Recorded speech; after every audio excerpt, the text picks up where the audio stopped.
জানো তো এখন আমি আর দুপুরে খুব একটা ঘুমোই না, তবে আজকে অনেকদিন পর একটু ঘুমিয়ে পড়েছিলাম।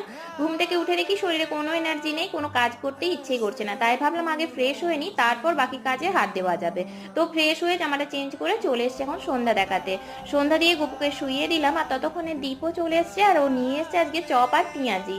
তো চপ আর পেঁয়াজি দিয়ে আজকে মুড়ি মাখা করবো, আর দুজনেই খাবো। বাড়িতে থাকতে অনেক চপ মুড়ি খাওয়া হতো, কিন্তু এখানে আর খাওয়াই হয় না, তাই চপ মুড়িটা দেখে আর লোভ সামলাতে পারলাম না। এরপর চলে আসলাম রুটি বানাতে। আজকে একটু হাট যেতে হবে, তাই ভাবলাম রুটিটা করে রেখে যাই, তাহলে অনেকটা কাজ এগিয়ে যাবে। এদিকে রুটি বানাতে বানাতে দীপ এখানে করে নিয়েছে 2 কাপ চা, আর এই যেখানে নিমকি রয়েছে ওটা দিয়ে আমরা দুজনে চাটা খাবো। যেহেতু দুজনেই এখানে থাকি, তাই দুজনে ভাগাভাগি করে কাজটা করে নিলে অনেকটাই সহজ হয়ে যায়। তো এদিকে চা খেয়ে রেডি হয়ে গেলাম হাট যাব বলে। আর এই সম্পর্কটা এমনই, যেখানে ছোট বড় বলে কিছুই হয় না, দুজনকে কাঁধে কাঁধ মিলিয়ে সংসারটাকে এগিয়ে নিয়ে যেতে হয়। এতে আন্ডারস্ট্যান্ডিংটাও কিন্তু বাড়ে। আর এদিকে দেখো হলুদ গোলাপি কত ফুলকপি এসেছে। তো চলো বাজারটা সেরে বাড়ি ফিরি, টাটা।